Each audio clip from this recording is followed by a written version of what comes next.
Prepare yourself for amazing flavors and amazing deals because this is Legacy Teas and Spices 10th Anniversary Super Sale!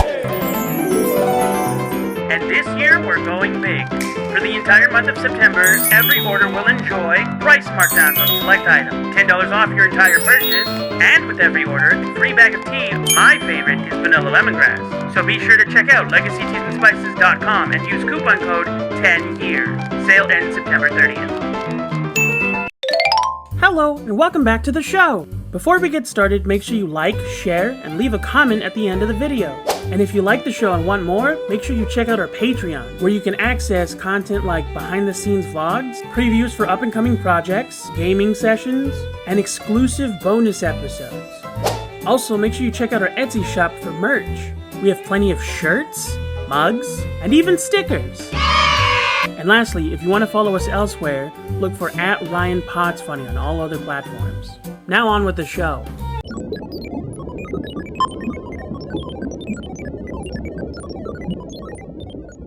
Hello, and welcome back to Reydar, the show with one goal, to become best friends by the end of the episode. Today, we have someone that honestly I was a fan of before we even met you. Oh, nice, which is pretty. It was really cool, like meeting you and then like getting to see you around like through comedy and stuff. You do comedy, you do, if I remember, you do art. Yeah. Multifaceted. Mm-hmm. You had your own web show. I did have my own web show for a while. Yeah. Thug Notes.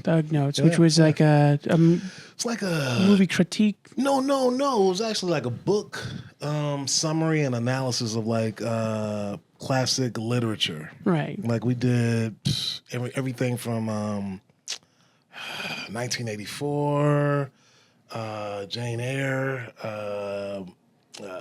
everything basically, Moby Dick, and we just broke it down in like a street vernacular type of way where more people can understand it. Right. Yeah. And pass their high school tests. I get a lot of text messages and emails from people like, "Yo, man, you helped me get through high school, or you helped me get through freshman year in college. Thank you." And I'm like, "Oh man, thank you guys. You helped me pay my rent."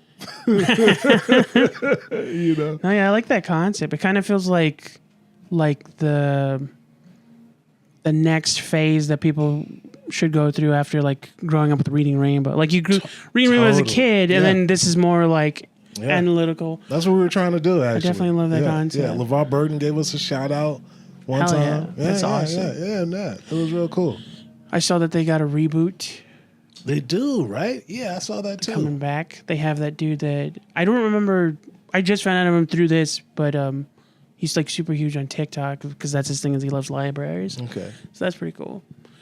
But yeah. Did I say your name? Did I say his name? I think you said Greg. Did you say Greg? Greg Edwards. If I forgot. Yeah. I'm terrible with the name part. Specifically, just it's either I forget to say it or I forget how to pronounce it. I've forgotten like everybody's name at some point on the show. I love it, Ryan. At least you're honest. Yeah. I kind of have to be. That's like a funny thing about being super aware of your neurodivergency is like you either try to cope and are always stressed because you're always trying to hide it, or you just have to say it out loud all the time. Yeah.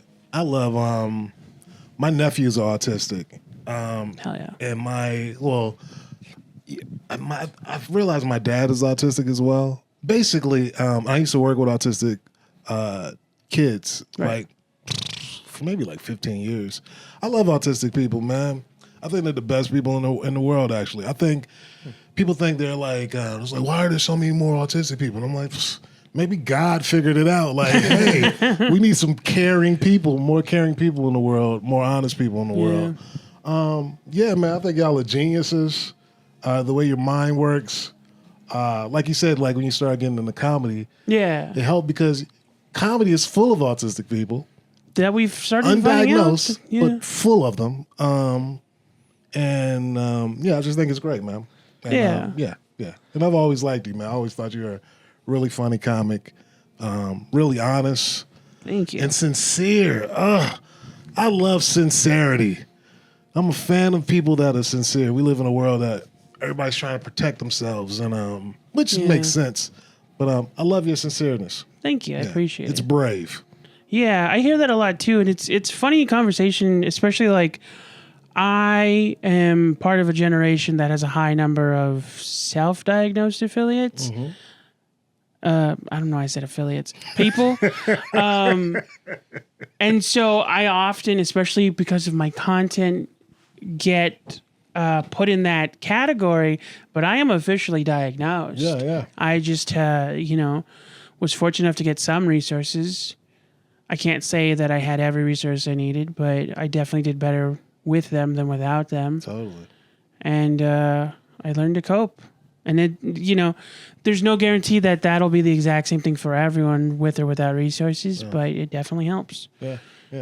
But yeah, that's a funny conversation because a lot of people, when we were doing Un Poquito, we had a lot of guests who would say the same thing, especially when they were older, like Latinos. They'd be like, yeah, when we were just kids, we just called those kids weird.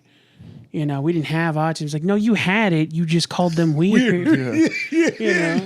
And That's like the thing. To be fair, they're still weird. Oh, yeah, totally. they're still weird. Totally. You just know why now. Like that's all it is. Yeah. But good weird. And I think like we all grew up with a kid like that, and you either did two things. You either were mean to them or you accepted them, and they made you kind of change a little bit. Yeah. Which was the cool part about it. Yeah. Yeah. Quirky friend. Having a quirky friend. Just your quirky, like, oh, yo, what's up with this? Oh, look at. Yeah, they peeled all the skin off their chicken nuggets. That's like their thing. I definitely know a few people that do that. He got ketchup packs in his They're pocket not right now. diagnosed yet, but I definitely know some people. Oh, he's into making bombs right now. He's not going to do anything with them. He's just hella smart. It's He's just the like science. He's just into the science part. Just love the process. Yeah, it's just the process. Yeah, it's funny, like you were saying, like there people were being like, "Oh, we don't have autistic people in my day." When they're young, it's like, "Grandma, your house is covered in sunflowers." What do you think? Like there's everything's strawberries. I actually, you had 10,000 magnets on your fridge. yeah, Come on. my older family members are like that. They're like, we didn't have when we were kids, and then everyone remembers that my grandpa and my great grandpa had car collections no one was ever allowed to touch. He just looking at them. Yeah. And it's like, oh, that's cousin Carlos. He's just a little off. Like, he just listens to his music and he just sits. My favorite are the athletes that are autistic that are undiagnosed. Oh, yeah. And like you look, it's like everybody thinks Kawhi Leonard right now, and I'm like, for sure. But Derrick Rose, for sure. It's so many athletes.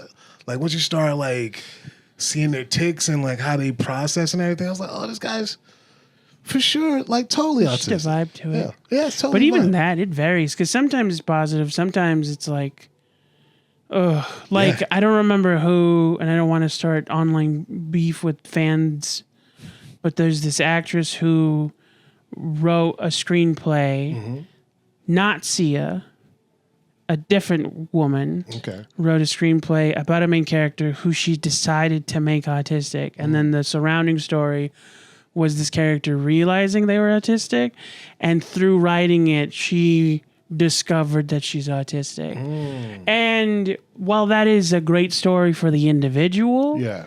and I don't want to take that away from them, that's a common thing with like white ladies. Like, and it's, not to be dismissive or mean, but it gets to a point where it's like I ask questions like, well, if that wasn't the point of the story, why did you decide that character, And it goes back to that whole thing about people writing their own perspective versus like assuming somebody else's. Because that does to a degree mean, even if she was autistic the whole time, which apparently she was, she didn't know that, which means that she was trying to assume somebody's because it was like relatable. Yeah. It's kind of like the same with Dan Harmon in Community, right? Yeah, a little bit, yeah. Like realizing through a character that you're autistic. Yeah, no, yeah. I was thinking back. He's talking about Hobbit. It's actually. I don't remember if I ever really. I have half of this conversation, not this conversation, but I have had this conversation before, and I've had half of a breakdown of it on our Patreon. On my side thing, Autistic Mic Drop, where I talk a lot about the difference between. I like observing coded characters because I think that there's a difference between intentionally coded or deceptive. I call it deceptively coded characters, and I'll explain in a second. And unintentionally coded characters, and because there's a lot of people that, especially like online, people swarm to identify with. Like Abed is probably one of the older examples from Community, but there's also like Raymond Holt from Brooklyn Nine-Nine, or what's his name? I forget his last name. Actually, I'm just now realizing he has your same name. Oh, you talking about from Greg Edwards from Abbott Elementary. Abbott Elementary. Yeah, I didn't even put that together. Yeah, I always think, I was like, does Quentin know me? Yeah, I was like, why did it? And it's funny because I remember thinking like, why does that name sound familiar? Does Quentin know me? Is Quentin That's so funny. I mean, I think it's know backwards. people, I think his last name is Greg. I can't remember. I don't watch it as much. I feel like I remember people calling him Eddie, and that sounds like a first name, but I could have it backwards. So you think his character is autistic on Abbott Elementary? I think it's very coded. They explain it in the later seasons. They kind of explain it away, which I think, I understand why people have the urge to do that when they are not intentionally writing a character that way. Because they don't want to falsely claim anything. Right. But sometimes it is a little disappointing. But yeah, he has issues with social cues. He has an aversion. There's an episode where someone is where the main character is promoting what's her name? Janine is promoting a gifted program for the school. She's trying to get that started, and he points out that like not everyone. He points out that he struggled in school, and so it's not just that he has social quirks. He has an established history of like issues with I don't want to say development because they never describe it that way, but like, he struggles academically as well as socially. Yeah. He has aversions to like intense. He doesn't like music too much. He doesn't like, complicated food. But going back to what I was saying, they do kind of explain it away in like season 3 or 4 where like it's blamed on his dad being a former drill instructor, like someone who's in the army. Yeah. Right. Which, I grew up with that too. Yeah. That does affect you. I definitely think that for sure. Yeah. But it's a thing of like throughout the story, it's so specific that they're framing it that way. And I don't think it was like specifically to say that he was. I've also kind of noticed this thing that like since I started doing the show with you and like my sister was also diagnosed, like just learning more about autism and like being able to identify certain things. Yeah. I start seeing it all over the place. You know what I mean? And I start being like, I think that like even what you were saying about realizing that your dad, was that what you said? Oh, for sure. That's how I feel. I live with my grandmother. She's like 90 and like she's always said these certain things or had these certain things, and I was just like, that's grandma. You know what I mean? Yeah. But then like after realizing it and learning, I'm like, man, I don't know, grandma. Like, you got through all your years, but she's always been like, I'm a very particular person. You know what I mean? I'm like, I think you might. Sometimes I think, like, I wonder if my dad, if he actually was diagnosed or got diagnosed, how would he feel? Would he feel better? Like all those years of just being different and being treated a certain way, like, would he just make himself like, oh man, like, or I don't know. Like the way he treats his grandsons that are autistic, that are diagnosed autistic. Sometimes he say, I don't know if they're autistic, man. They do the same stuff I do. And I'm like, they're not autistic. I'm exactly like that. Man. Yeah, bro. That's just how we are. It's hilarious. Yeah, it's crazy. I love it. It's hilarious. So funny. So funny. I think that's part of like what pushes people to deny it, because there's so many factors to like why the numbers are larger now, and none of them have to do with Tylenol. And that's an annoying thing to deal with now. So funny. It's all aspirin. Yeah. I always thought it was aspirin. Acetaminophen. But the spectrum is so like huge, though. It's like Yeah. So yeah. I mean, there is data showing adverse effects of Tylenol use, but it's the only drug you can use. So it's like, yeah, it's like I remember somebody gave a statistic that like the most amount of deaths from a certain activity are all white people, and it's like, yeah, but that's because they're the More white majority. people. Yeah, Like, that's I always hate that. They're like, white people do more of this and that. yeah, there's it's more white people. I'm because like, there's more white of people. them. They're more than half of the country. They're going to Yeah. be dominating everything. Yeah, they said that, and I'm like, yeah, more white people get struck by lightning every year than anyone else. Yeah, It's yeah. just because there's a lot of them. It's a lot of them. But it's the same thing. It's like when it's the most recommended drug, or Right. accessible It's like drug the for only- children. It's like one of the only drugs you Of can. course, there's going to be correlation, but that's correlation's not causation. Well, it's not about children. It's about pregnancy. You take it during pregnancy. Take their pregnancy. Yeah, I just think it's a flawed system, and we're not counting the decades or Yeah. centuries of it not being diagnosed or diagnosed as Right. like, oh, he's just a little different. She's just a little different. You know what I mean? Yeah, and that was the other thing, and that's especially why I like understanding the range of. I think it gets complicated when we talk about the level system, because the level system kind of isn't for autistic people. It's kind of for. It's to replace the high and low functioning terminology of before, Right. and it's I think mostly more to help non-autistic people understand why there's so much variety. Like the spectrum itself, and this is the thing I talk on a lot. Spectrum is not a way to categorize autistic people. It's not a grading scale, and it's not like what kind of autistic they are. The spectrum is a way of collecting and acknowledging the consistent symptoms of autism and traits. And then every individual with autism has a different score in each of the categories of those traits.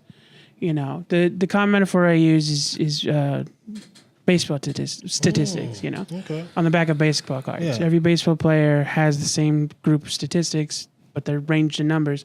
It's the same thing with the spectrum. Wow, I never thought about it that way. That's a great way to look at it.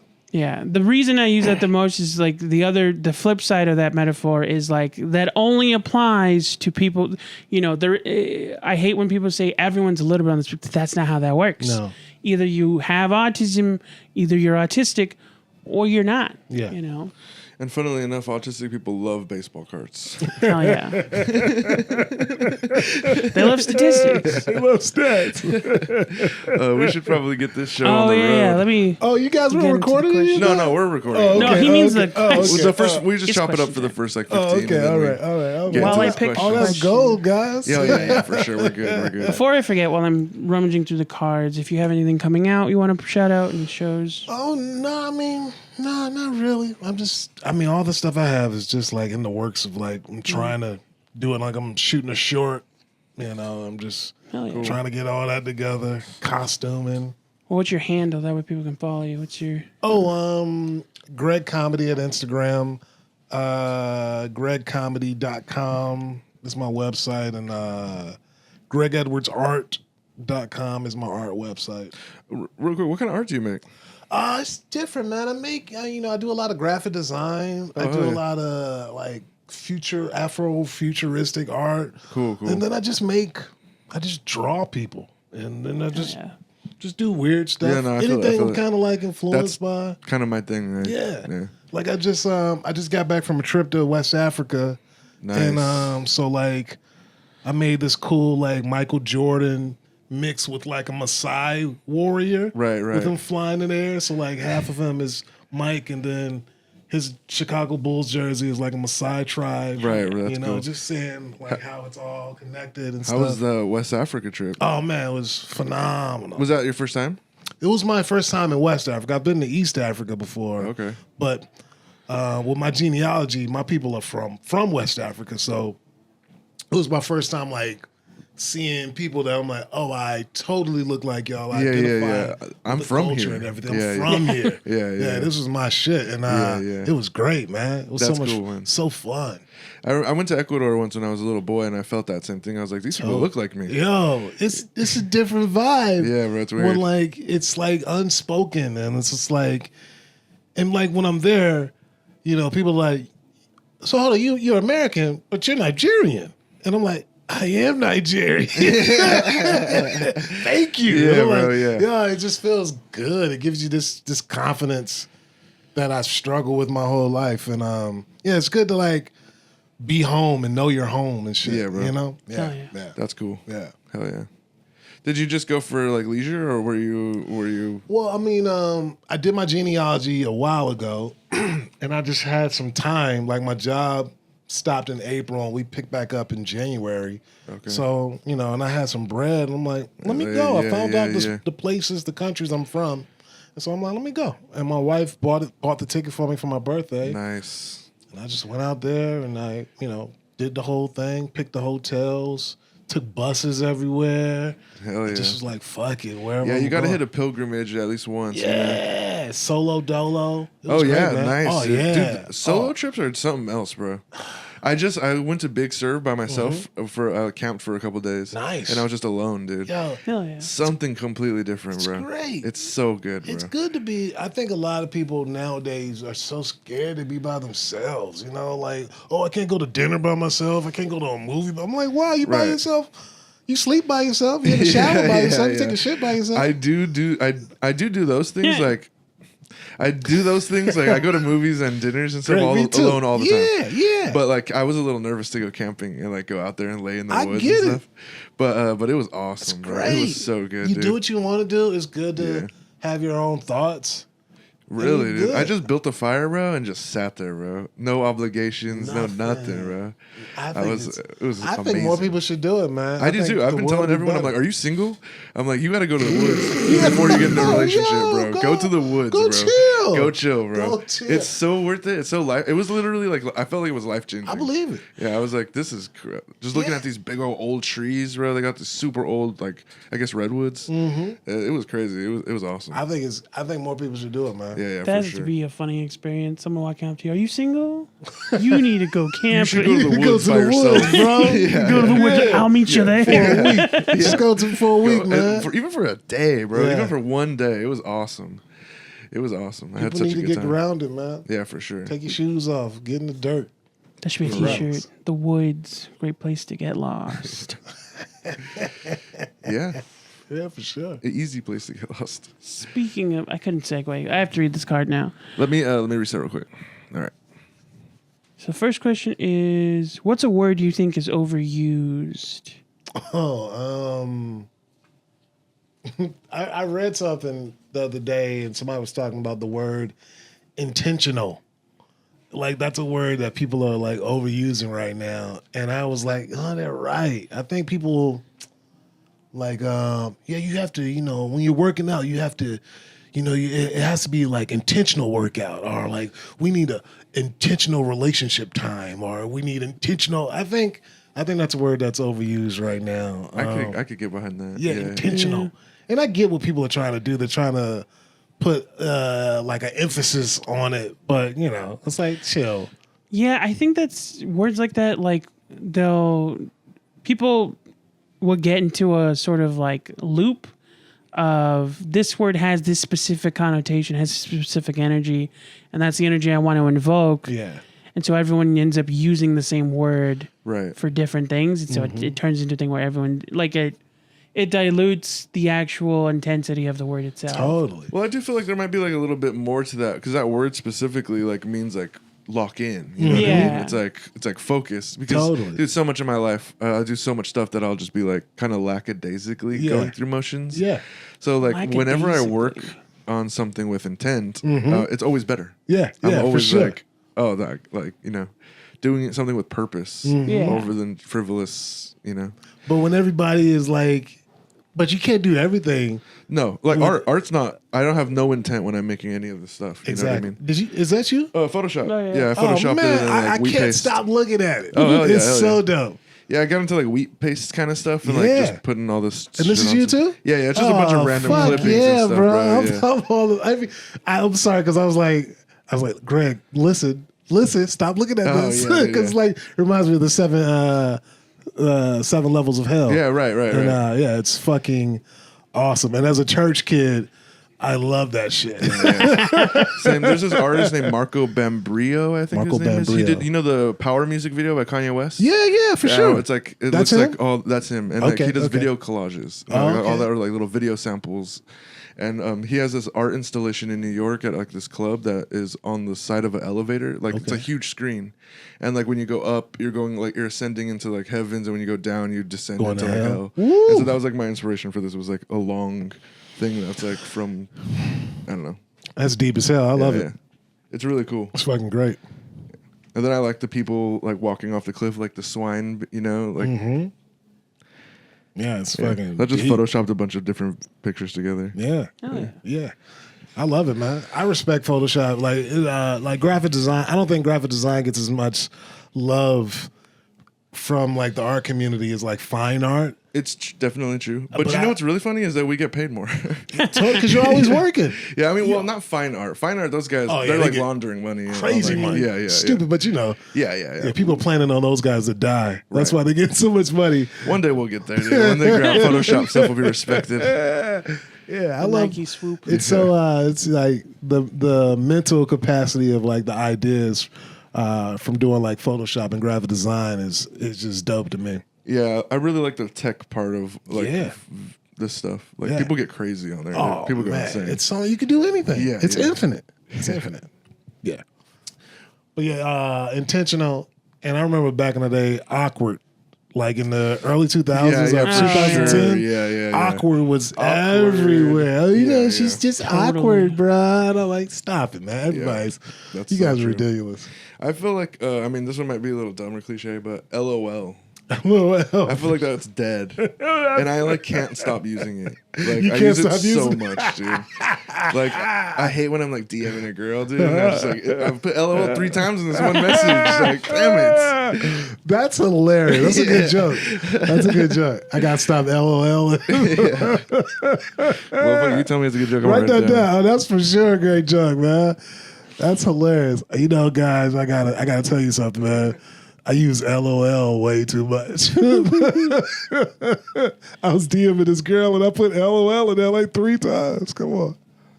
That's hilarious. I don't know if I have another word like in the same frame that we've said those words. I do think in comedy people have been doing a lot more.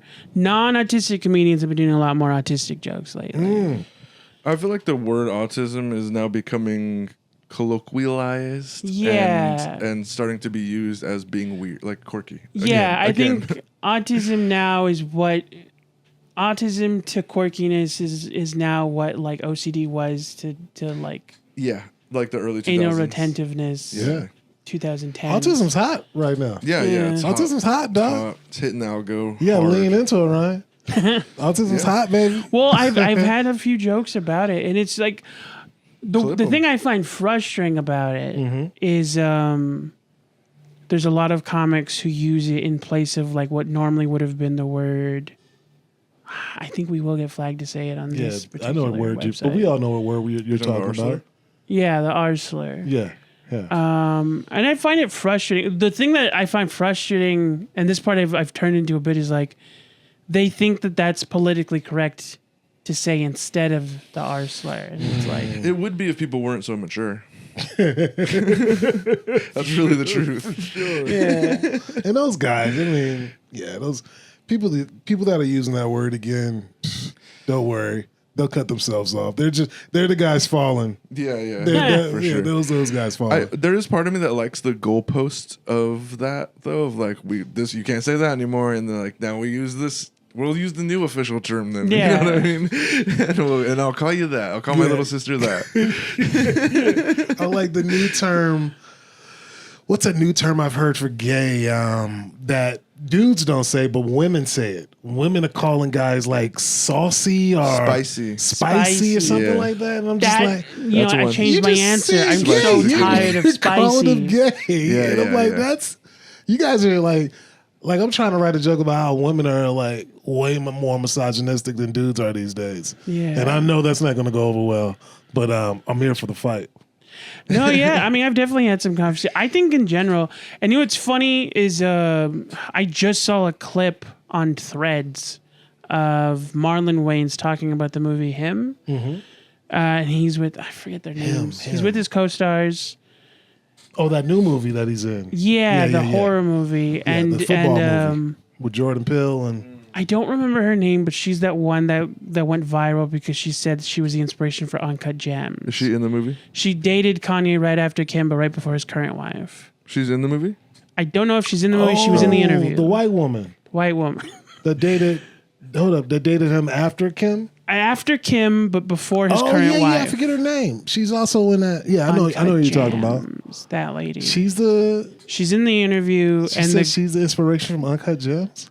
Julia Fox? Yeah, Julia Fox. I think that was her. Mm-hmm. She's wild. She's in the interview. And no eyebrows. The prompt is given to all three of them about, I don't even remember how it starts, but Marlon Wayne is talking about how like the movie's important because a lot of men try to define like what is being a man and what's not being a man. And she immediately cuts him off and is like, well, I think in general that concept is flawed. I don't remember exactly what she was saying, but the sentiment of it, I think, made sense, which was like the concept of masculine and manly itself is, in a way, a farce. Like, to try to, and this is my opinion, but to try to specifically create that connotation that because you're a man, you have to strive to be a man, I think is limiting. Because when you try to define, for any individual, when you try to force a definition around it, you create barriers, and those barriers create limitation. Right. Hell okay, yeah, I get behind that. Yeah, that's real. Because you already are. Yeah. Why try to be something that you already are? Exactly. Right. Yeah. And it's like creating rules for it, especially, creating not rules for like what's the difference between a good and bad version of this, but rules of like, what is the aesthetic of this? I think is ridiculous. But do you think there's something someone like a man could do that would make you less of a man? I mean, like beating a woman. So, if a guy beats a woman, I'd be like, "That's not some man shit, bro." I mean, classically, it is man shit. And that's what she was saying because Marlon was creating that difference of distinction, and she was saying, I mean, that sounds like a lot of men that I've heard of, and that was the commentary, and it's a thing of like, I don't think that lesson shouldn't be taught of like you shouldn't put your hands on people. Totally. Yeah. I do think that a lot of times when we're being like be a man or something, we're being like be a better man or be a good man or something. You know what I mean? And we're not being like you're not a man. I mean, I don't know. Some people do say it like that, so I can't really speak for everybody. For me, it's a thing of like it's like you don't have to literally be a man to hold up those values as an individual. No, 100%. Yeah. And that's what I mean. Is like I want to clarify that I'm not against that conversation and that terminology. There's a lot of men in my life that I've grown up with as figures who that was like how they related. And I think especially like that it's still a transition for a lot of people. It's still a sort of new environment for a lot of men.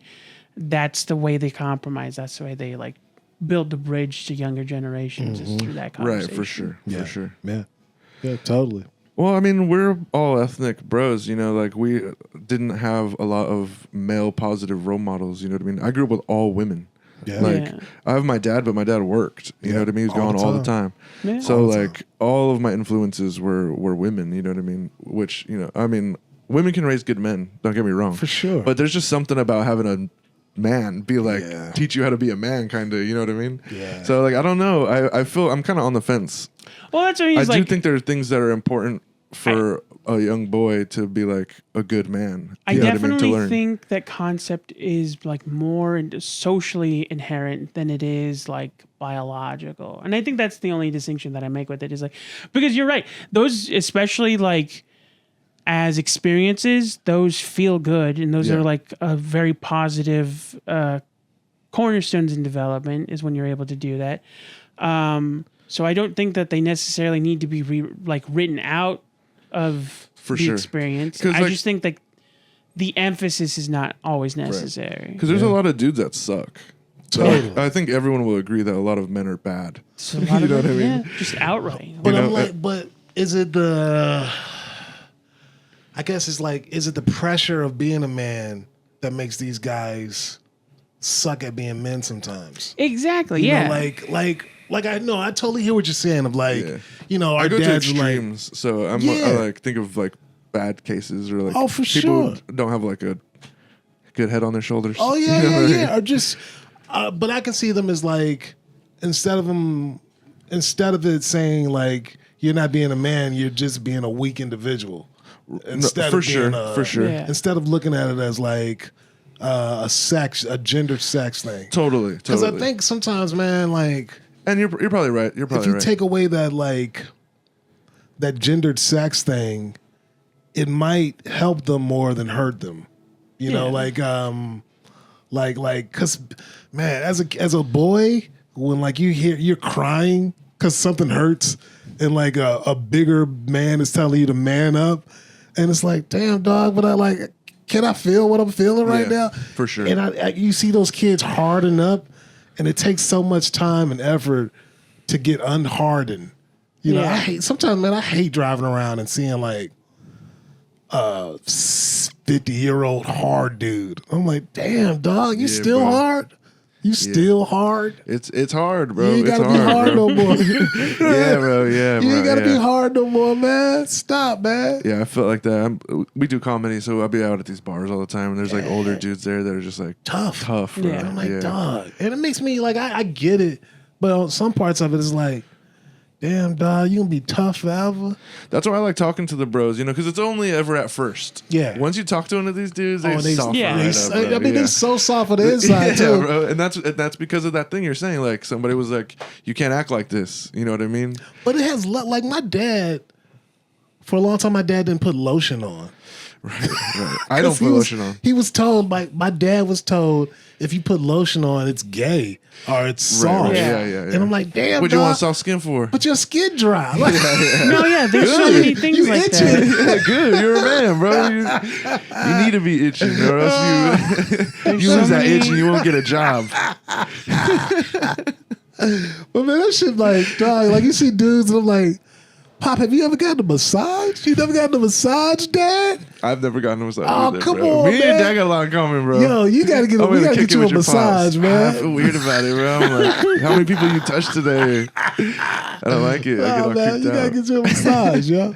Probably. Because we deserve, like, dudes also deserve good shit too. no, Yeah. for sure. Good feelings and like For sure. good food, you know. That's like, that's Yeah, where, that that's was where- the thing. That's what I thought of is my dad. Something I think I definitely got from my dad is he likes to cook. yeah. And he likes the process of cooking. He likes learning new recipes. He, you know, not to put him like on the spot right now because he does watch these episodes, but I catch him on TikTok all the time, just like looking up recipes and shit. Hell He yeah. likes, He's into it.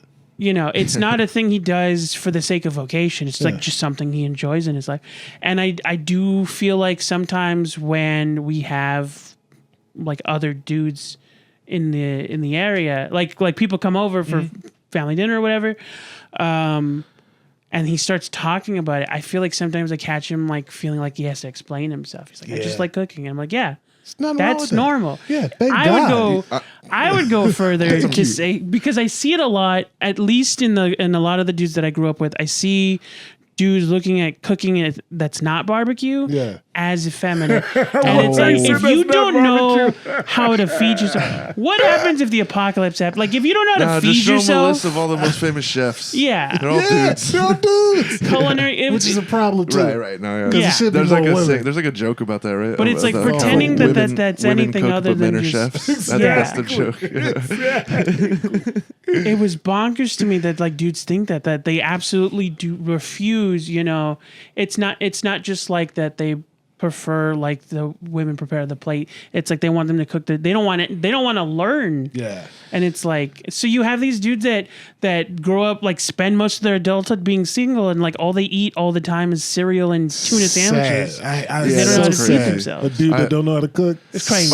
Or even more than that, a dude that doesn't know how to eat. Oh my I Yes. can't God. stand that, dude. What do you mean by doesn't know how to eat? What do you mean? Like bros will go and eat junk food. Like Oh, you said, yeah. like bros Yeah. just bros eating some cereal or something. And I know they're gonna say good. it. Like, Yeah, I on. eat junk food. yeah, That's of not why I'm course. fat. Of course you eat junk food. I eat it on the way to a nice restaurant. Everybody eats junk I food. stop eating McDonald's on the way to a Everybody nice eats junk restaurant. You know what I mean? This food's not Don't going to be enough. exercise. That's the difference. I know that. But when I think eat I think that's the level of like that's that like man shit. Like you shouldn't have to explain that you love like cooking. Yeah. Because that looks feminine or anything. Because you know what?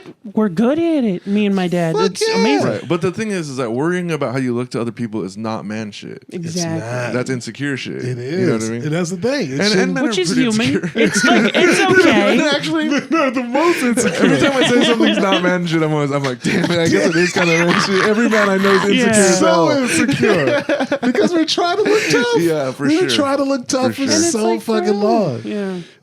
Well, it's to not get killed in nature kind of a course, thing. You know what I yeah, mean? You got to for be sure. bigger than the bear. Yeah. You know? Yes. But then it's just like, but now that shit doesn't serve you anymore. Right, You don't right. have to like I'm not in the hood anymore. I don't have to be a tough guy anymore. Right, I'm for old sure. now. It's like I don't need to be tough. But those things still exist, They bro. I'm do. here in this place that I won't name, and I'll be walking down the street, and I'll hear someone yell or something, and I'm Yeah. just like, "Don't look, Don't You look. don't look." Yeah. I don't react to nothing. You don't bro. have, but that's also a thing. You don't have to react. No, for Like sure. you don't have to. And this is something I like remind myself of all the time. Is like I don't have to respond to anything. Like if somebody's trying to get my attention, I don't have to give them my attention. I don't have to do anything. Truly. It's your choice. Yeah. You know, the last thing I'll say, because we have to get to the Yeah, we next do. question. Yeah, I'm sorry, I was guys. just about to say that. I love Is, it though. We got to get through a bunch more questions. The last thing, another thing I think is clouded is the idea that like men can't cry. For you know. sure. Yeah. It's what I feel like, what I speculate that comes from is like, because I think that stuff like this aesthetic thing, this like men are into trucks and the color blue. It's first of all, it's all a commercial construct that started in the 1920s. You know, you didn't see shit like that before the 1800s. But I also think it comes from this misconstrued idea of standing strong when you're the head of the household. Like I think the original lesson was you don't cry in front of them because you have to hold strong. You have to be their stability. You have to be their emotional safety net. But I think the implication is you still find a way to release that later. Yeah. You know. I also think that it's not that you can't cry. Like seeing my dad cry was big for me when I was a kid. You Right. know? He like lost his father, and it was like a moment. You know what I mean? And seeing my dad cry, I was like, damn, like This he's is shedding big. emotion. You Yeah. know what I mean? It was big. But if my dad always cried yeah. and he was constantly sad, like that's when you're like, all right, bro. But I feel like that'd be a get it much for together, anybody. bro. You Another know? good joke. Another good joke. That's another good joke. My dad definitely would keep that. always cried. It's like, another good joke. Yeah, men yeah. can't always cry. You But can't I be sad think all what the happened- time. You have to protect your family. Yeah. What I think what happened, and what I think the confusion has become, especially with like guys my age and younger, is like what turned into not in front of them for the sake of stability turned into not in front of them ever. And then Yeah. you get dudes that think they're not emotional because they don't understand that anger is also an emotion. Woo. Man, my wife is gonna love watching this shit. my wife will be like, I've been trying to talk to him about all this shit. Yeah. Oh, but when I say it, She don't want to talk about it. You want to leave when I talk about this. I'm going for a walk. It's true though, man. Yeah. But I also think like it's like men have been so fucked, y'all, because we don't even get to have these conversations. Like, and you guys did Un Poquito podcast. I saw it on like maybe your Instagram where you guys were out in front of Chatterbox and you guys were asking dudes, when was the last time you cried?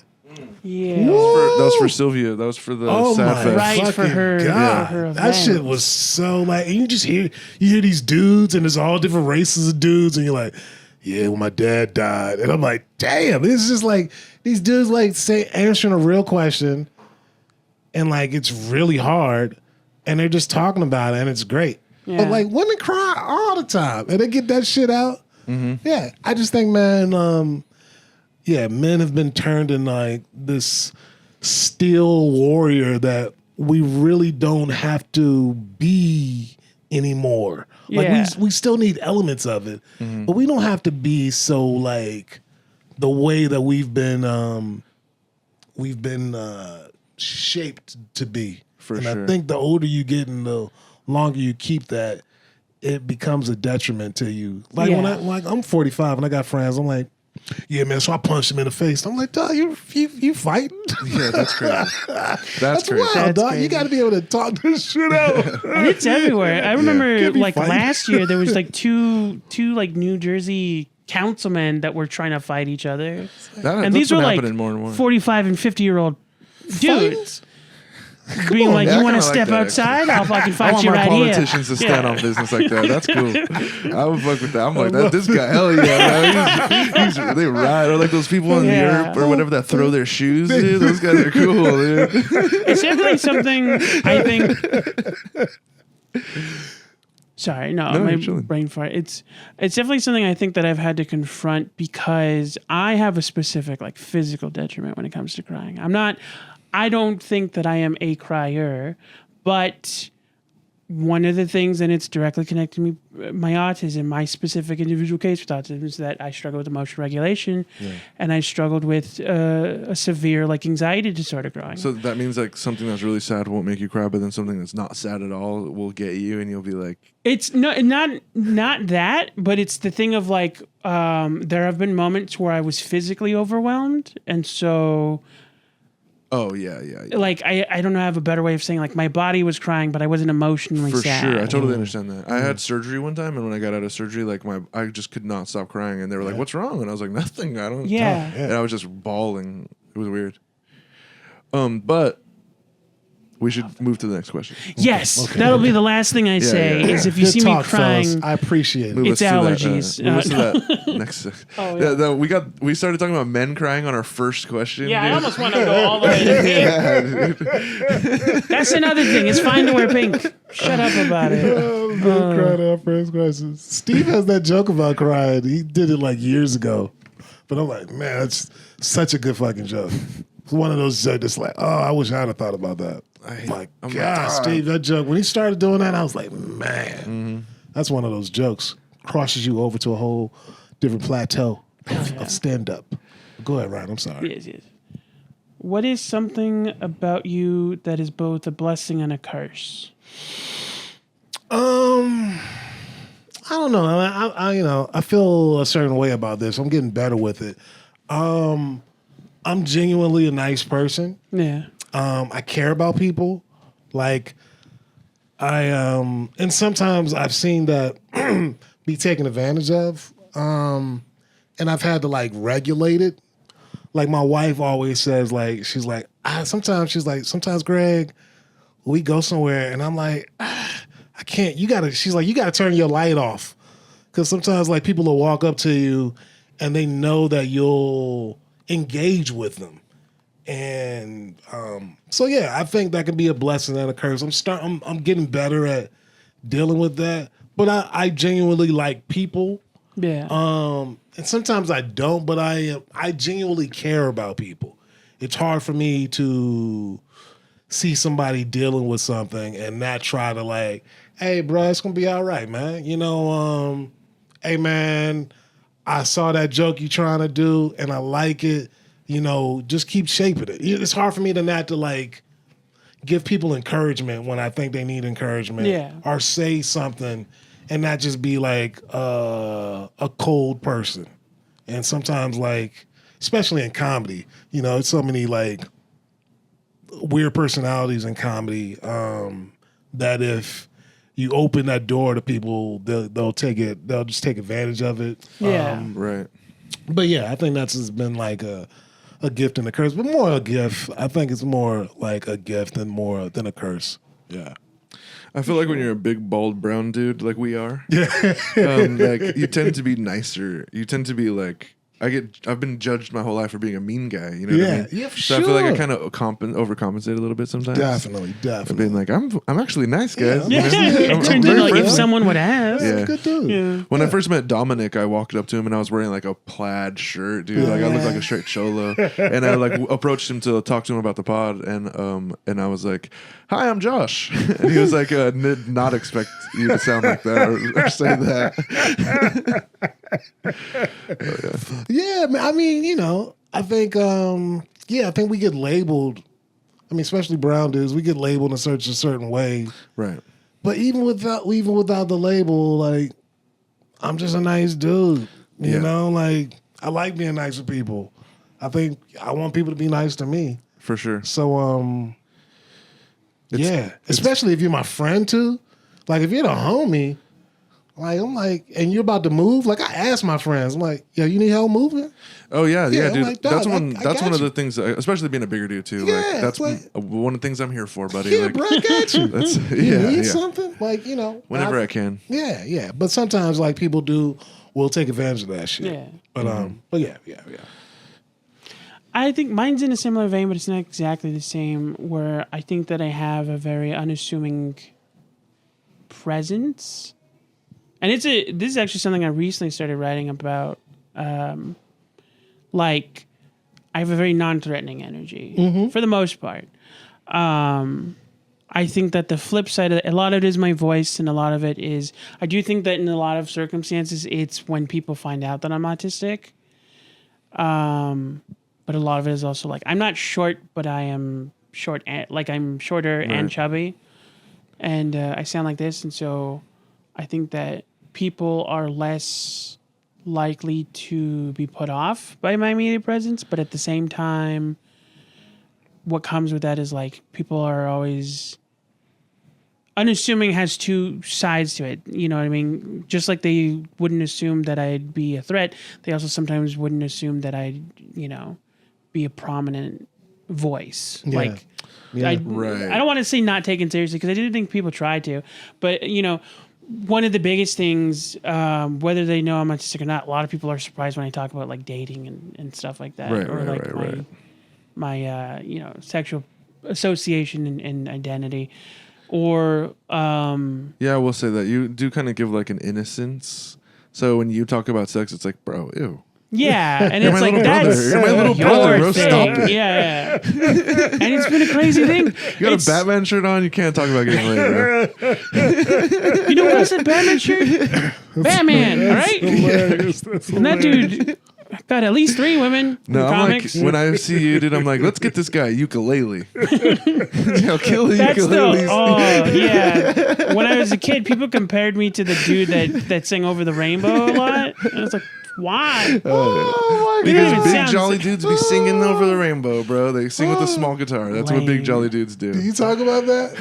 Not yet. Oh, No, There you go, yeah. dude. We're getting material out of this. I have one bit. Oh, you have to talk about that. Shit's I have one bit based on hilarious. I used to have in high school. I had a gay best friend, and I remember one time we were having a conversation about.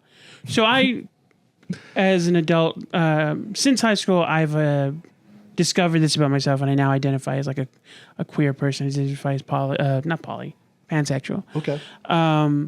But it's not something that I think I fully confronted growing up, and I do remember this conversation with this friend where we were talking about, like, I was asking him to explain all the terminology and stuff. And I've turned this into a bit where I asked, bears are thought to be like kind of big physical men, chubby guys, but also I found that the distinction is like hairy, chubby, like brooding guys. Yeah. I would say like the goalpost is, in my head, John Goodman from Roseanne, but gay. I can see that. And so, I've always been a physically like chubby guy. So I asked him, would I be a bear? He's like, you'd be like a teddy bear. And I was like, what's the difference? what's a teddy bear? Like, what's the difference? It's like, well, like a lot of people would probably lay in the same bed as you, but nobody actually wants to fuck you. I think I've heard you do this That's joke me. before. I think I've heard you do that. Yeah, I love it. Yeah, I deal with a lot of that. It's also like sometimes people don't expect me to understand like not social cues, like concepts. Like they don't expect me to be informed about stuff just because I don't go out of my way to talk about it. But that's a personal thing, you know. Like I don't do political jokes, but that doesn't mean that I don't like look into it. Yeah, I feel like you're more into politics than some other stuff. Yeah. Yeah, like if you were like, dude, you hear about the Drake Kendrick beef or something? I'd be like, what? Do you think that's a power though?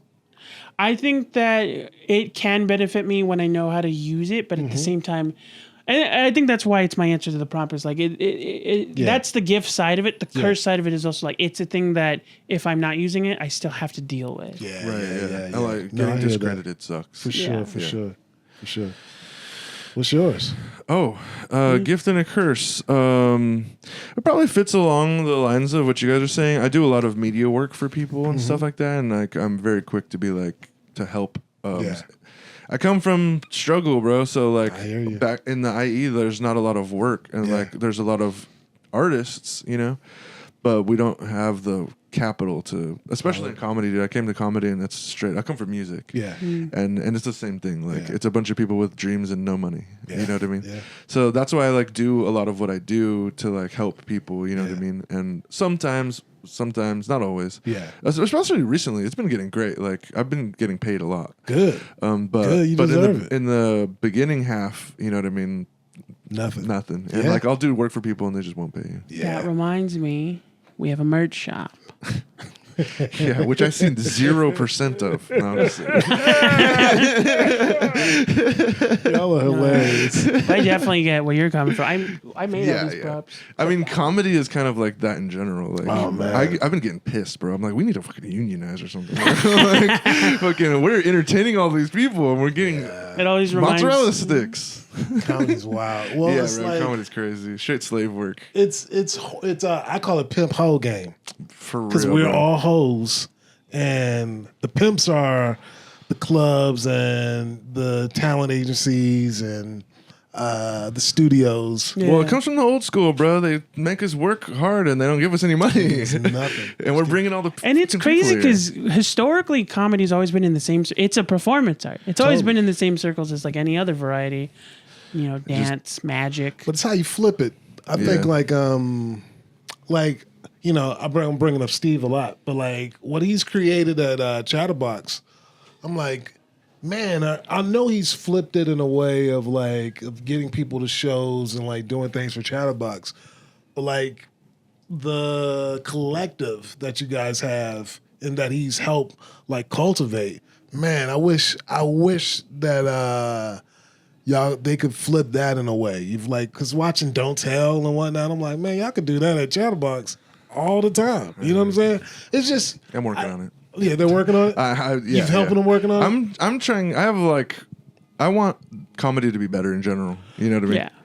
So I think there's a lot of places like that. Yeah. That like I'm like, guys, you know, this is an institution. That background at Chatterbox is iconic, dog. You know what I mean? And just like also for Latino comedy, like the way the voices and the distinct voices and the level of jokes that I'm hearing out of there, it's just like, for sure. Yeah, I mean, like for sure. I feel so lucky. Like I'm barely in my second year. Yeah. In October, this is my second year, and like I feel like I've been able to grow so quick because of just the level of comics that I'm around. Of course, you're gonna grow. Yeah. And I'm just saying, like that. If the right person goes into Chatterbox and sees that, it's a wrap, yo. Because I'm just like, it's so many, you know, like I've been in comedy for a long time. Comedy is so segregated in certain ways, right? For sure. Yeah. So you can go under certain systems and you can be like, oh, fuck. damn, I didn't know all these Indian comics had it like this, right? Right. You can see it, and I'm just like, oh shit, y'all can really just form a whole network. That's what I see with Chatterbox. I'm like, yo, y'all got a lot of different funny sexes and like it's looks and everything in that place. And I'm like, there's something there that can be can make money and help people and also help this system blow up. I mean, it's a reason that Laugh Factory Covina came, right? Yeah. That shit wasn't there 15 years ago. You know what I'm saying? Yeah, we're on the record, so I can't really say what I want to say about that place. But I'm saying it's a reason that shit came. Yeah, for sure, for sure. They saw that shit. They're trying to tap in, but they don't, bro. They don't come down. They don't pull up. What? They don't pull up to Why would they? They already got their place there. Now they're trying to take the audience from what you guys have from what Chatterbox already has made. They're not trying to take if they came and they took comics from there, it would be. That's not the job they want to do though. They want to take your audience because they've realized like, oh shit, there's comedians there providing a service for the people that are already there. Right. A Thursday night.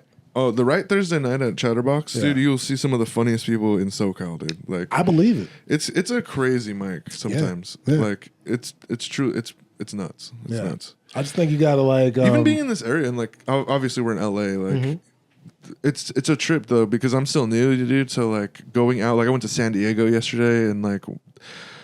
When you realize how good the comics are here, like these are the funniest people in the world. Yeah, you know what I mean. Like, I agree. It's crazy, bro. Yeah. This is New York. New York's doing it right now, dude. They're hit. I mean, they've always been doing comedy, but it's that little ass space, and you don't have to drive. Right, yeah, I've been knowing a lot of comics to move out there right now. Like I feel like a lot of comics LA get comics super are strong migrating. when they go out. That's like they get super saiyan out there. Yeah, because you're hitting like 6 mics a night, bro. Easy, easy. That's kind of like how it is in San Diego too. Even though like there's a lot less. Well, I mean, everyone's funny everywhere, you know. Yeah. But when you get really good in San Diego, you move to LA. Yeah, of course. You get good anywhere. You go to either LA or New York. Yeah.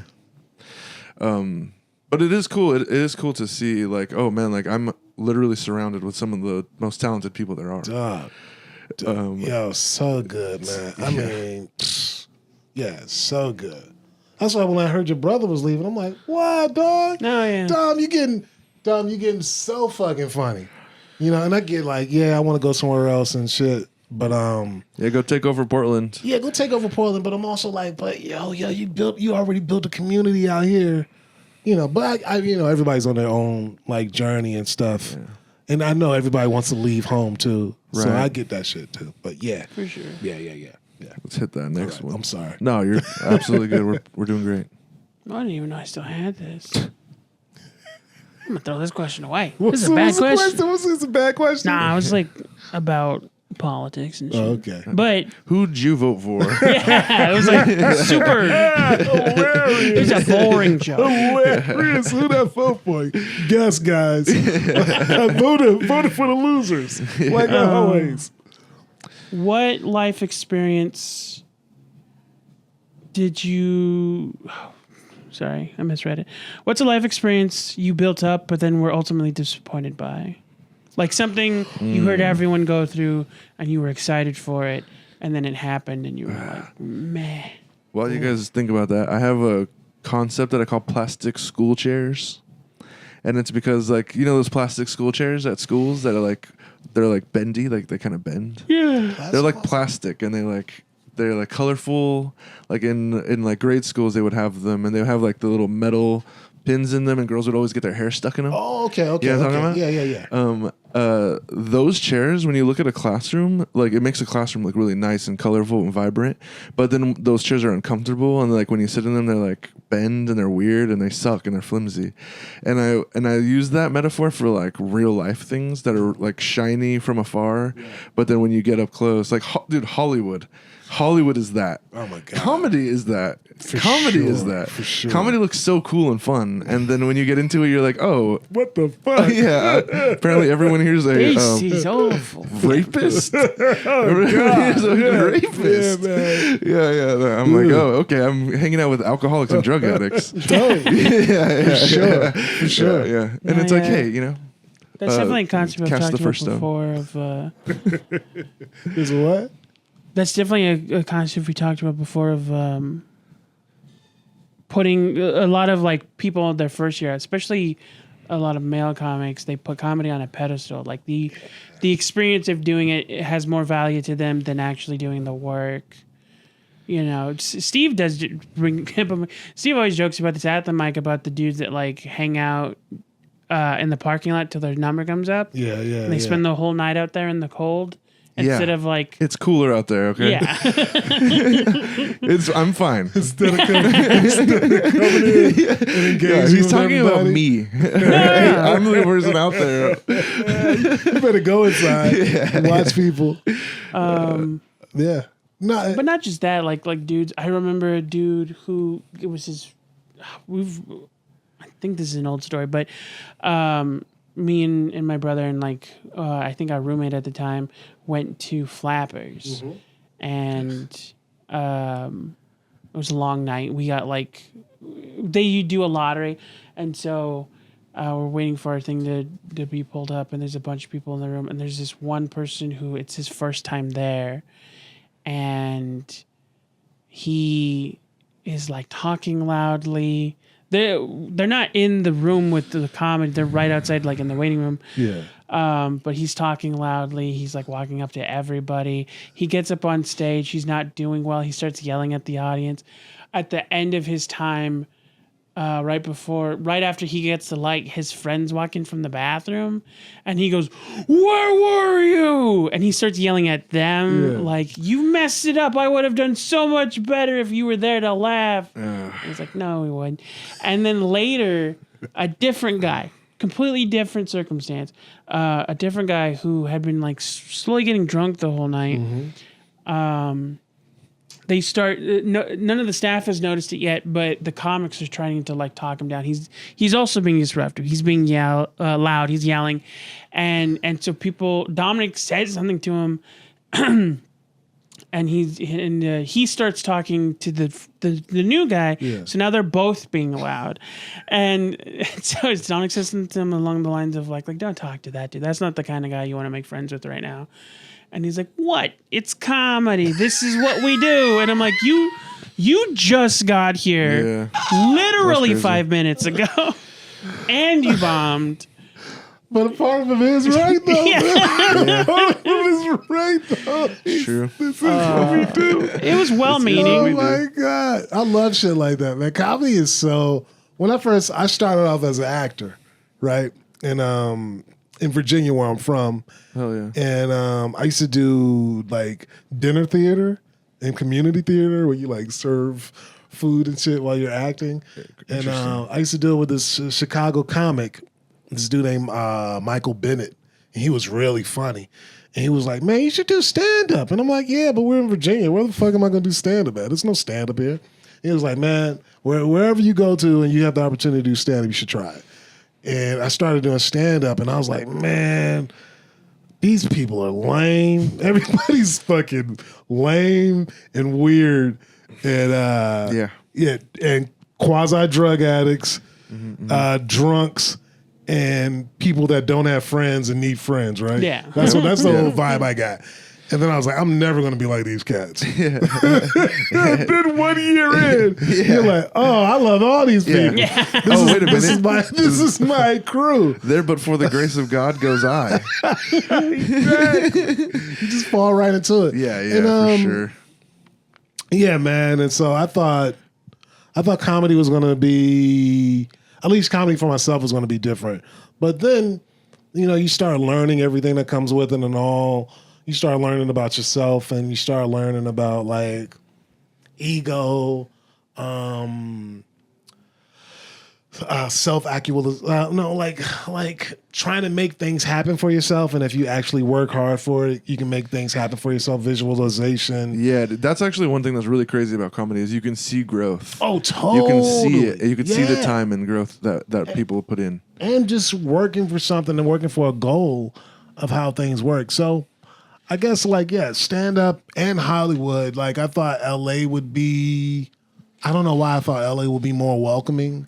It's so funny. LA is one of those things that everyone's like, it sucks. Everyone sucks and they hate you. Yeah. And then you're like, but not me. And then you go and everyone sucks and they hate you. And then you're like, oh, this place sucks and everyone hates you here. But I think that's a part of the game too, though. It's just like, I think LA and also comedy teaches you how to deal with things. For sure. And either you're going to break or you're going to change or you're going to fold. Right. And it's whatever you do within that.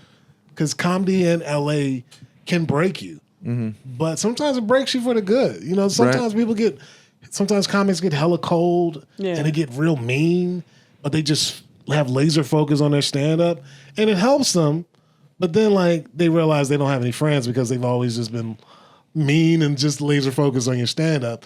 And when you actually need friends in stand-up that can, like, when you get to a point where something happens and you need some friends, you don't have those friends. Yeah. Right. So it's just like, you know, it's weird, man. Comedy does have that thing, though, where it's like you're in the trenches with people, you know? Mm-hmm. So, like, you have build that military bond. You know, trauma bond, dude. That's what it is. You trauma bond. Yeah, yeah. But then somebody gets out of the trenches. Like, you have a friend that breaks through and becomes something. Like, I've had so many friends that became famous. And it's like, how do you deal with that? How do they deal with that? I always have this rule. I've told other people about this rule. And it's came back to me sometimes. Like, somebody told me about this rule. And I'm like, me, motherfucker, I told you about the rule. That's so funny. It's like, when you have a friend that becomes famous, you have to give them a year to get used to that new fame. Because there might be an asshole. They might be a jerk for a while because they've been struggling, sleeping on people's couches, getting fired from jobs to jobs, and now they actually might have some money. Right. People are listening to them in comedy. You know, they're getting these meetings and stuff. So their whole life has changed. So you have to give them a year to adjust to that. Now, after that year, if they're still an asshole, they're still a jerk, might be the type of person that you might need to let go. But no, I feel that, bro. Once I have a regular job, and once I started getting like some money, and I'm okay. Yeah, I'm like, fuck all these people, bro. I ain't talking. I'm never gonna talk to you again. My cutoff list is crazy. Yeah. People people hit it and like, oh, I got a TV show. Or I got this Comedy Central presents, and like, don't let me get one of those. Change, dog. Yeah. People will change on you. You'll never hear from them again. But then, you know, sometimes they'll come back around. Right. And, it just takes a little time to realize you've been an asshole. Yeah. And it's like you got to give them dog, their whole life has changed. They're able to help their family. Right. They're able, everything's changed. They bought a car. You know, like they're eating good. You know what I'm saying? Like, so you got to give them some grace. Yeah. Yeah. Let's hit it. Are we going? We becoming friends? We're getting there. We're getting there. Oh yeah. The pink ones are always super introspective though. I get it. So now we're going to different levels of questions. Right. Oh, okay. I didn't get that. I thought this was our becoming better friends meter. I mean, it is. It's like both of those things. Oh, okay. As we progress through, you know. I mean, I think we're friends. Yeah, we become better friends for sure. We're all friends. Hell yeah. I love you guys now. If you get a flat tire and I see you on the highway, I'll pull over. Put your shirt down a little bit. Oh, sure. There you go. See? That's a good friend. What is something you tried once that you'll never try again? Oh, I got a gig as being a warm-up comic for a show. Ooh, and interesting. And I was doing a mic, and a guy, this was years ago, and a guy was like, yo, man, I think you're so funny, Greg. I've been seeing you for forever, man. And I got this gig where I get to hire warm-up comics. I want you to do warm-up stand-up. And I was like, cool, man. And he was like, how much? And he was like, yeah, I'll give you $500. And I was like, $500 for 10 to 12 minutes? He's like, yeah. And I was like, sweet. So I go there. And I was scheduled to do a weekend at a club. So I had to call them up and be like, yo, man, I got this opportunity to do this gig. It might lead to more money. And they were like, cool, Greg. We love you, man. So take it and we'll just reschedule you. And I was like, all right. So I go and I do, I see the audience and I'm like, and I'm looking at the audience and I'm like, these are all fucking actors. I'm like, oh, they're not going to like my material. I'm like, should I do material? And I'm like, and then my thing was like, always do material, Greg. And then I go up there and I fucking bomb. I bomb so bad. I bomb. Bomb. It was horrible. And then like, I realized maybe I could do it again, but now I know that those aren't the places to do material at. That's where you do crowd work. That's when you have games for them and everything like that. So, yeah, but I don't think that's in my will. I don't think that's like, that's not in my spectrum of stand-up that I should be doing. But, oh my God. That's interesting. Bombed horribly. People were doing this. It was so fun. Still got paid though. I still got that That's money. all that matters, really, brother. At the end of the day, that money. that bomb is brutal. That bomb is brutal. It'll fuck you up for a couple of days. Oh, it was just. But I should have trusted my gut also, because like when I was there, I was like, these and a part of me was like, yo, go to the store around the corner and just buy like a bunch of candy bars and chips and like do other types of crowd work jokes. But I didn't trust my gut. I always went with the like, always do stand up, always do that. But I should have trusted my gut. Yeah. But the crowd work, the work for the show, that type of comedy it's not stand up.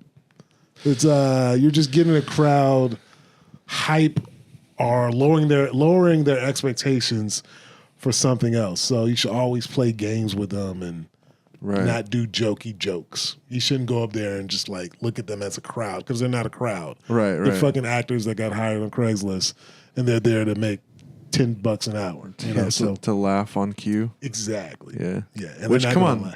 You heard the punchline. Yeah, come on. I was like, come on, guys. I'm an actor too, and they were like, they weren't feeling it. I should have, but it was a good learning experience. Hell yeah. Yeah, that's cool. Mine's dumber. I tried fried Kool-Aid once and I hated it. Fried Kool-Aid? At the Orange County Fair? No. Well, I tried all the fried snacks in all one of day. them? Jesus Christ. Yeah. How do you fry Kool-Aid? Is it the That's Kool-Aid what packs? I was wondering. That's why I tried it. And there's I know that there's two ways to make it. Okay. There's one where you fry the dough and then just inject it with Kool-Aid. Oh, okay. And then there's one where you take fried cubes of Kool-Aid and dip them in the batter and frozen things of Kool-Aid and dip them in the batter and fry them. I've also tried fried Oreos, fried pickle, and fried Twinkie. Yeah, it's basically like they make a Kool-Aid donut ball. Yeah. It's like flour. It's like a donut with Kool-Aid sugar. That was the third in it. way. Yeah, Was it awful? they just put Kool-Aid in the dough and then mix it, and then it's like Kool-Aid flavored bread. Yeah, it's probably. I not didn't that like good. it. I thought it was Kool-Aid awful. beignets. The one that gross. always makes everyone be like, "That's so gross," but then like deep fried butter. When you're Deep like, fried butter. When you're I like haven't deep fried tried butter, that everyone's like, 'cause I don't "Oh wanna God!" die. good? Right, that's what people say. But it's just a pancake, bro. Oh, you're right. Yeah. It's just a pancake. I guess you're right. I guess yeah. It's actually delicious. That's that Very was kind buttery, of a. deep fried ball of dough. What other ones did you actually like though? I tried fried Snickers and I liked that one. I tried fried Oreo. I didn't hate it, but it was like I thought that the frying process would soften the cookie. Yeah. It wasn't. It was crunchy and that was not pleasant. It's like mush, kind of. Sponge. Well, it's because then they dip it in crunch, batter. then mush. The Too Oreo. much. Everything all those sweets, they always dip it in batter. So it's like whatever. It's like a pancake version of whatever you're The eating. one really, I truly. thought was completely unnecessary is a fried Twinkie, because it's kind of Double just fried. like Yeah. a bigger Twinkie. Yeah. With less filling. My favorite one though is deep fried bacon wrap pickle. I haven't tried Those that one. I've are had like a regular crazy fried pickle. good, bro. I have not They're tried so bacon. good. But I like a fried pickle. Yeah. It's just like so salty. As long as you can handle the salt, Yeah. it's so good. I don't know if I That's like another that. thing. Before I leave, I want to ask you guys what's good to eat around here to take home to my wife. What? What good food? I haven't personally tried it, but I am always hearing good things about the hat. The Yeah, hat. the hat, classic Yeah? pastrami. Okay. Yeah, Nice. definitely, yeah. That's a solid choice right there. All right. If you have the time for it, I don't know what time they close. Donut Man is kind of cool to wait for. It's Donut Man? Donut Man, yeah, that's Yeah. donuts, yeah. Now we're giving away too Oh, much you guys are information. hurting me, man. I can't do donuts tonight. I mean, today. I ate too many yesterday. Dude, I had so many sodas yesterday. I drank like 7 cans of soda yesterday. What's your soda? What you like? Dr. Pepper, dude. I'm a Dr. Pepper fiend, bro. But I went to San Diego yesterday to shoot someone's like special at the Yellow Door, and just I used to use sugar to stay awake when I'm driving and stuff. And I was at the end of the day, I realized I was like, I've had like 6 cans of soda today, dude. I've been guzzling these things. That's crazy. Dr. Pepper's so fucking good. I fucking love sugar. I definitely have had that issue because I'm somebody who drinks soda for the sensory seeking of it. Like I like the feeling of carbonated. Right. And so if I'm not paying attention, I'll in the sitting I'll have like 4 or 5. What's your soda? What's your soda of choice? It's varied. Growing up, I always liked Pepsi. Yeah. I don't know why I preferred it. Mexican. I think it wasn't just that I like Pepsi. I specifically like mixing Pepsi with lime. I still think that tastes better than lime with Coke. Okay. The Pepsi lime, or like putting lime in your Pepsi. Putting lime in my Pepsi. Right. But also, they used to make it. Yeah, they used to make a Pepsi lime. They haven't brought it back, but they should. I like soda variants like that. Yeah, they used to be good. A cola with lime. Yeah, it's pretty good. Okay. Monet, which is a brand of apple juice, makes a green apple soda. I think it's also a good one. Okay. All right. What about you? What's your? Oh, I like a Coke, just a straight up Coke, and I ginger ale Schweppes. Nice. Canada Dry. Canada Dry is good. Yeah. My drink is always associated with whatever it is I'm eating. I think I also do that. Okay. I would say my top 3 though are Pepsi at the top, and then green apple, and then vanilla Coke. But like the old that's like obscure recipe, top 3. Look at you, vanilla Coke. the current vanilla Coke tastes too artificial. Well, Coke is artificial, my friend. No, I know, but something about the old recipe tasted like when it first came out, it tasted different. There ain't than it nothing tastes real now. in that can. Do you guys like when you go to other places? Do you try to find like their special soda? Other places like when you go to other cities, like some other cities have their own like for sure sodas. Big Red, dude. Yeah. I love Big Red, dude. Nobody knows about Big Red though over here. Yeah, man. I love that shit. I go to St. shit's Louis so good, dude. when I'm in That's Hawaii. huge in Texas, right? Yeah. I got family in Texas. That's what they drink that and Same. all that stuff. Love it. Yeah. I like a dark soda. I'm a dark soda kind of guy there. Dark soda, yeah. Like a Coca-Cola, to me, the classic is like a burger and a Coke, or like a Coke and tacos. Whew. Goes crazy. Bomb. Goes so crazy. Bomb. Yeah. It's like, come on, what y'all trying to do to me? What y'all trying to do, bro? Yesterday, dude, I was in Diego and I went to that Tacos El Gordo. I don't know if you've ever been there. It's like right in their downtown. It's like they do El Paso or Adobada, and it's I think I have been to that one. That's 6 tacos, dude. They're not even small. You mean 6 to say El tacos is Pastor? expensive nowadays. Bro, they're $4 each. Bro, that shit was like 30-something, $40. The taco game was going crazy. No, I remember and- tacos was $1 a taco, And you know, $1.25. I'm split. Like half of me is like, yeah, bro. Like Get that money. I hate when they call food like that street food. They're like, this is street food. This You shouldn't ain't be paying street that. Like, bro, what the hell are you talking about, bro? It's just delicious. I totally respect that shit. You're totally right. As soon as like, come okay, on, y'all. yeah. $4. Yeah. I go to this place in Anaheim where they got a filet mignon taco, and that shit is 1 for 10 hots. Woo.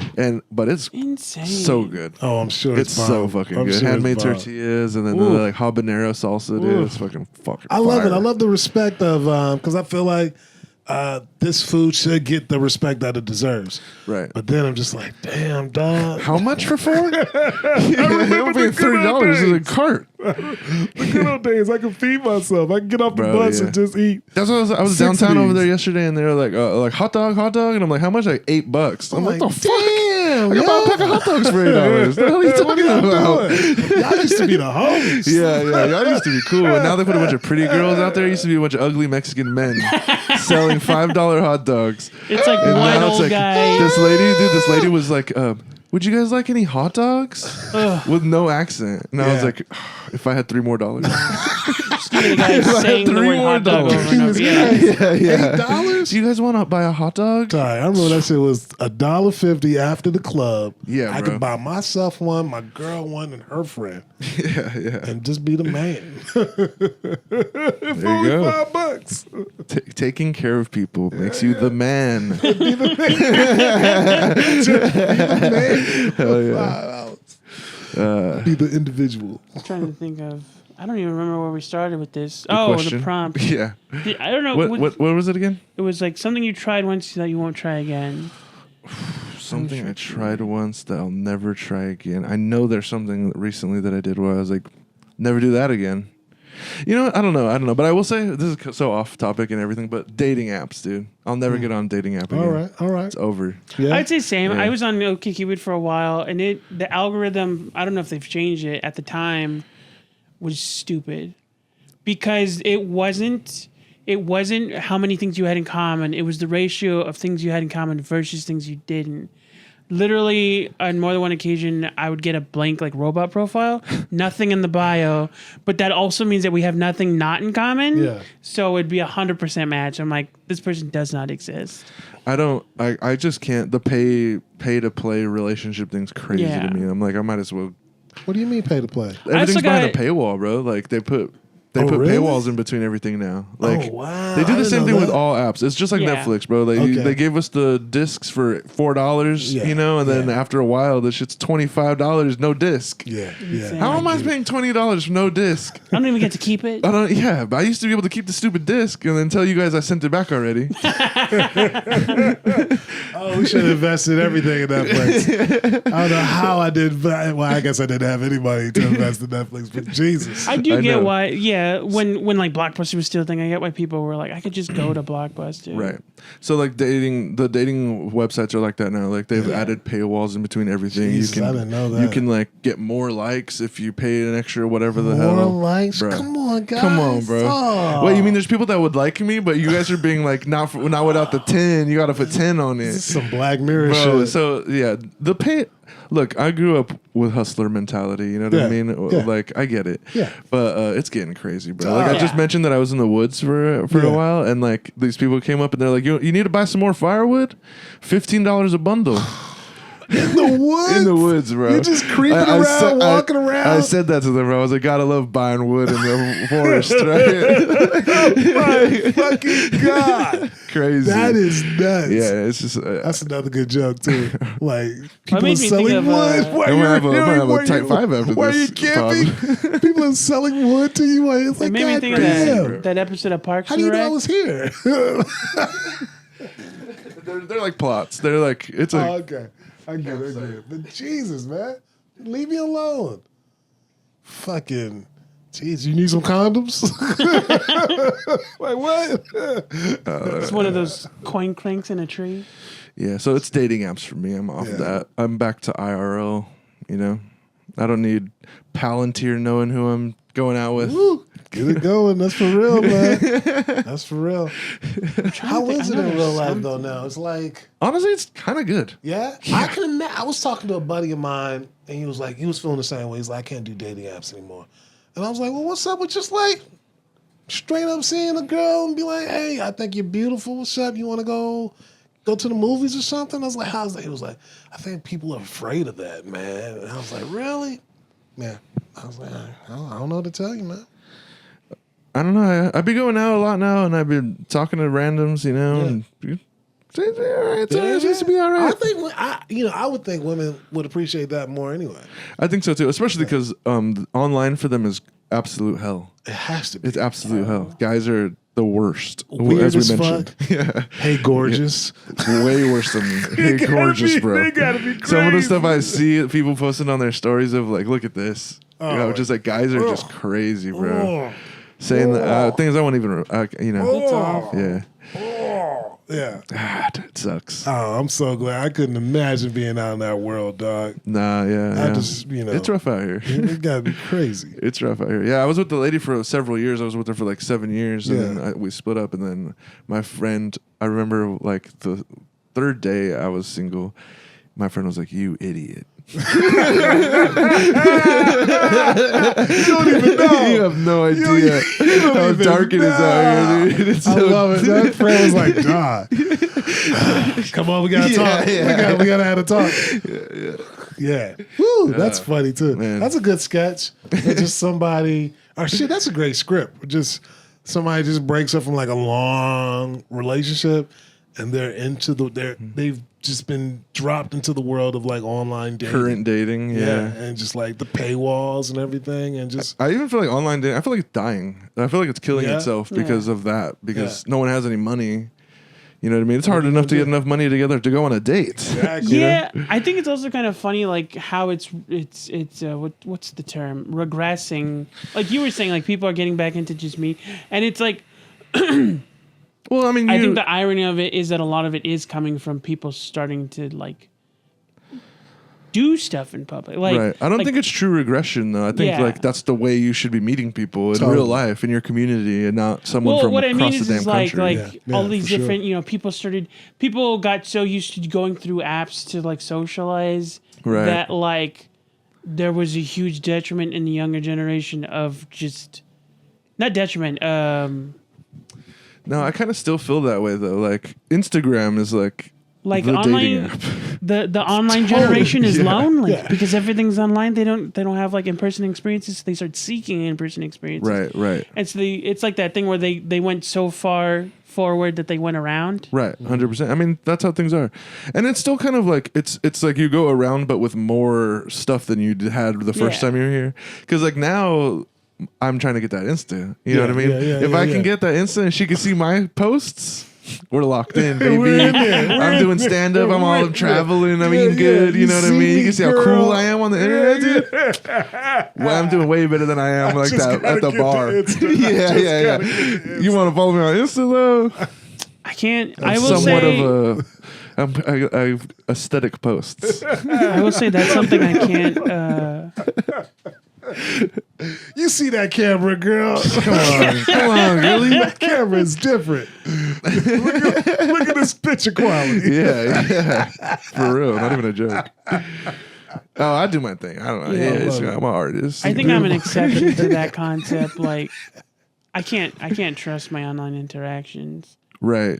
Because it's happened at least 3 times since I started posting my stand-up where someone will start liking all my posts, and then they'll DM me, and then they're talking, and then they call me cute, and I will think that I'm responding in kind, and then the further we go down in the conversation, then they'll start saying adorable, and then they'll start saying sweet, and I'm like, oh, you meant like a little brother cute, and I'm like, it's the worst. I don't tell them that that's why I stopped talking to them, but it's happened a couple times where like. I can't trust people's engagement as anything more than just having fans. That's like dating for men is like comedy, you know. Most of the time it's bad, and you bomb, and they don't like you. Most of the time, and they don't have to like. No, for sure. I love that. As long as you want to be my friend, wait, hey, we're good. As long as you don't hate me, we're fine. That happens to me all the time, though. Like girls,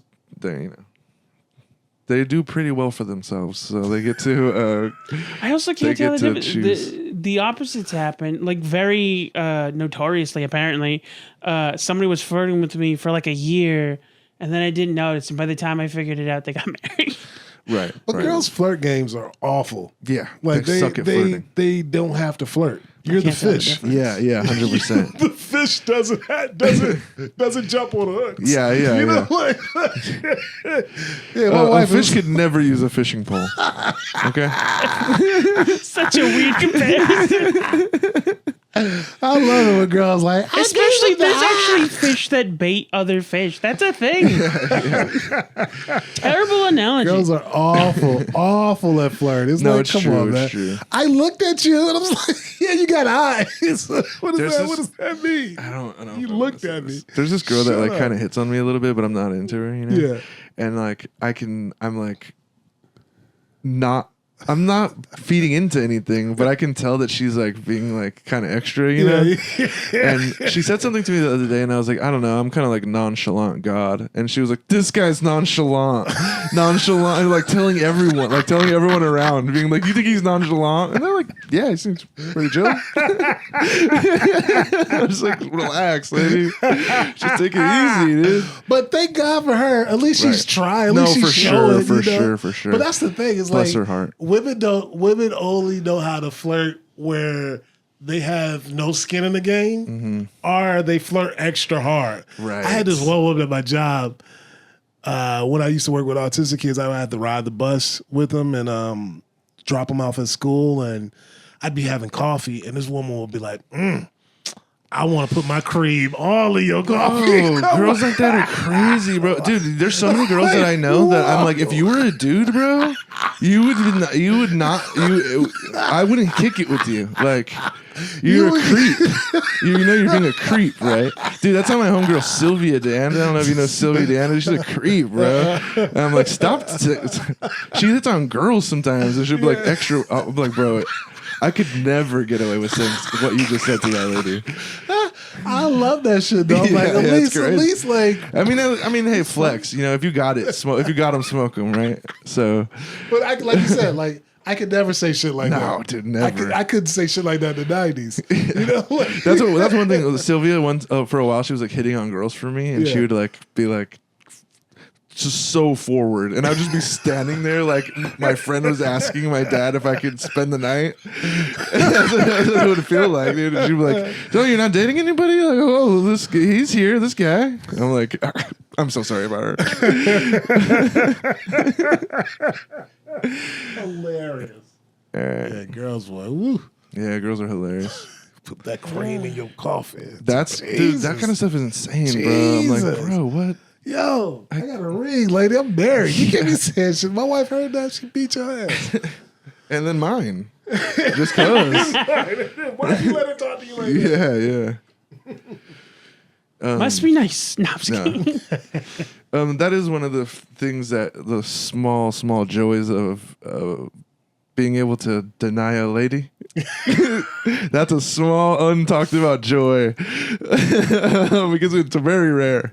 It's very rare. Oh man! But when you get to do it, God, does it feel good, dude? God, does it feel good? Write that down. Too. That's a great joke. That's a great joke. You guys, when was the last time you denied a woman? That's great because it's true. Who gets to do that? Yeah. That's why women get so mad.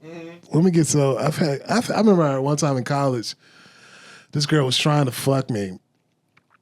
I was at her house, and we went to go to Taco Bell after class, and she was like, "I live right around the corner. Let's come over my house." And we were just over her house, just chilling and everything.